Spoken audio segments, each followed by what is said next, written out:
you can know about what kind of a candidate you have in your constituency who are contesting. So there is an application called Know Your Candidate.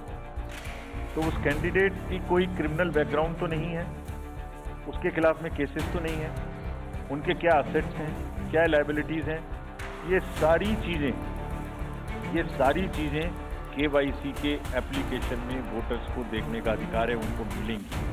और जिस किसी का भी criminal record है किसी भी candidate का, उसको 3 बार न्यूज़पेपर्स में देना पड़ेगा, टीवी में देना पड़ेगा, और पॉलिटिकल पार्टी को भी ये बताना पड़ेगा कि आपको उस कॉन्स्टिट्यूएंसी में क्रिमिनल कैंडिडेट बैकग्राउंड के खड़ा करना पड़ा, तो बाकी क्यों नहीं मिला? आप बताइए, what is the basis of the selection of a candidate who has a criminal background? আপনারা শুনলেন যে রাজীব কুমার কি বলেছেন। তিনি পরিষ্কার বললেন যে ক্রিমিনাল রেকর্ড কারো থাকলে সেক্ষেত্রে কিন্তু অবশ্যই সেই রাজনৈতিক দলকে আগে থেকে জানাতে হবে তার এই ধরনের কেন কোনো রেকর্ড রয়েছে। একই সঙ্গে সোশ্যাল মিডিয়ায় কিন্তু ভুয়ো খবর একেবারে ছড়ানো যাবে না, এবং এই ভুয়ো খবর ছড়াতে বন্ধ করার জন্য কড়া নজরদারি কিন্তু বন্দোবস্তের কথা বলেছেন রাজীব কুমার। শুনবো আমরা কি বলেছেন। You should not be allowed to create fake news which is not based on facts, because it can disturb the public order. ये अफवाहें फैलाते हैं, तो हमने सबको इंस्ट्रक्शंस दी हैं किस किस्म का इंस्टीट्यूशनलाइज तरीका किया। ये कुछ इस तरीके की नई चीज़ें हैं जो इस बार के चुनाव में सबको देखने की मिलेंगी। একেবারে পরিষ্কার শুনলেন যে আপনারা যে কোনো রকম ভুয়ো খবর ছড়ানো যাবে না, একই সঙ্গে কিন্তু উস্কানিমূলক কোনো বার্তাও দেওয়া যাবে না, এবং উস্কানিমূলক কোনো বার্তা দিলে কিন্তু সেক্ষেত্রে কড়া ব্যবস্থা নেওয়া হবে। কি বলেন রাজীব কুমার, শুনবো। चुनाव के दौरान हमारे सामने एक और बहुत बड़ी समस्या है, और वो समस्या है चुनावी प्रक्रिया का, पॉलिटिकल डिस्कोर्स का घटता हुआ स्तर, जिसमें we have set we are putting political parties on notice. Means we have asked political parties to give copy of our guidelines to each star campaigner. I mean, statements which should inspire rather than divide. Issue-based campaign ho, hate speeches, religious speeches, private life ka criticism is what is absolutely avoidable. Now the time is during this election to go beyond advisories, take concrete action. বাজলো লোকসভা ভোটের ডঙ্কা। সাংবাদিক বৈঠকে নির্বাচন commissioner তিনি একাধিক নিয়মের কথা বলেও দিলেন। তবে রাজ্যপাল সিভি আনন্দ বোস তিনি কি বলছেন শোনাবো আপনাদেরকে। I will be in the field right from day one of the election. My 2 priorities will be to see that violence is ended, corruption is ended in the election. That I will do to the best of my ability. I will be on the road at 6 a.m. before others wake up. I will be acting as part of the Jan Rajbhavan or mobile Rajbhavan. I will be available with the people. You know what I once said during the Panchayat election? Political holy with the human blood will not be allowed in Bengal anymore. ভোটের ঢাকে কাঠি। শনিবার লোকসভা ভোটের নির্ঘণ্ট ঘোষণা এবং লোকসভা ভোটের দিনও ঘোষণা জাতীয় নির্বাচন কমিশনে। তো 7 দফায় ভোটের কথা বলা হচ্ছে। এই 7 দফায় ভোট ভালো না খারাপ, কি বলছেন বাংলার রথী মহারথীরা, কি বলছেন রাজনৈতিক ব্যক্তিত্ব, শুনবো এক এক করে।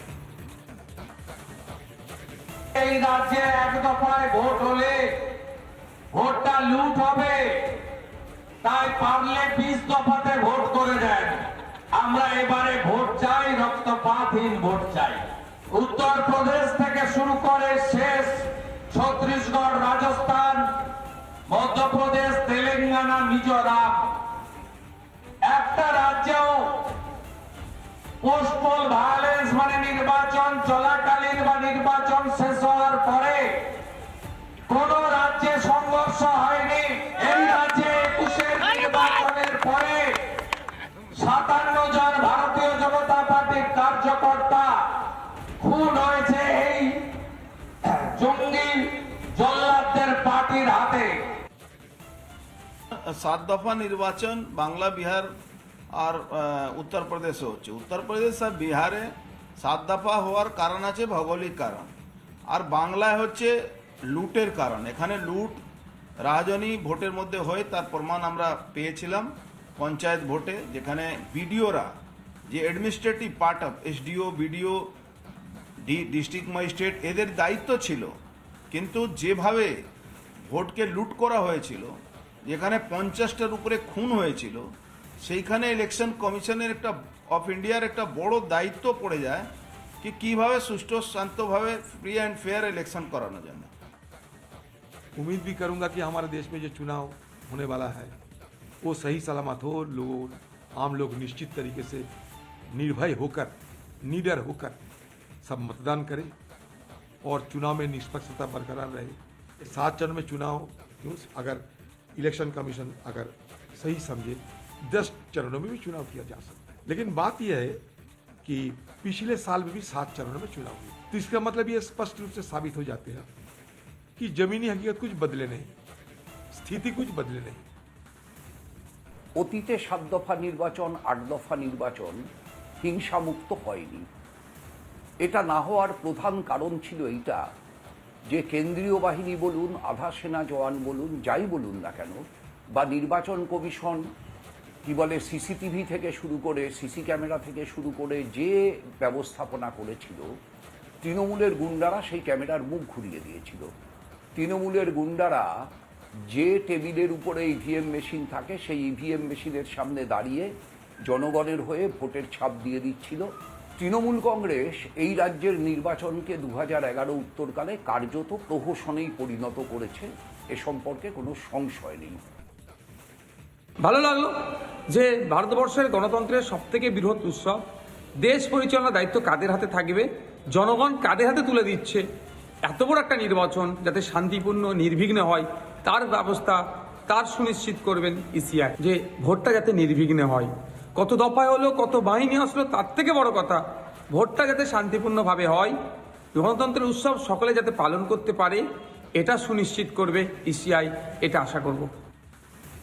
খুশি আছি যে 19 এপ্রিল 2024 আমাদের ফার্স্ট ভোট, এবং আলিপুরদুয়ার জেলা তৃণমূল কংগ্রেস আগেও বলেছিল, এখনও বলতেছে রেডি ছিলাম, আছি, থাকবো, এবং আমরা অলরেডি প্রিপেয়ার আছি। ফার্স্ট ভোট এবং ফার্স্ট বলে ছাক্কা মারতে লাগবে, এবং এই ভোট জনগণের ভোট। এই ভোট 59 লাখ জব কার্ড হোল্ডারদের অ্যাকাউন্টে টাকা ঢোকার ভোট। ভোট ডেভেলপমেন্টের নামে হবে, যে কাজ 5 বছর অবধি ভারতীয় জনতা পার্টি সাংসদ বিধায়করা কিচ্ছু করে নাই। এই কাজের ভিত্তিকে মানুষ কিন্তু ওদের সাথে নাই। এই ভোট কাজের ভোট হবে।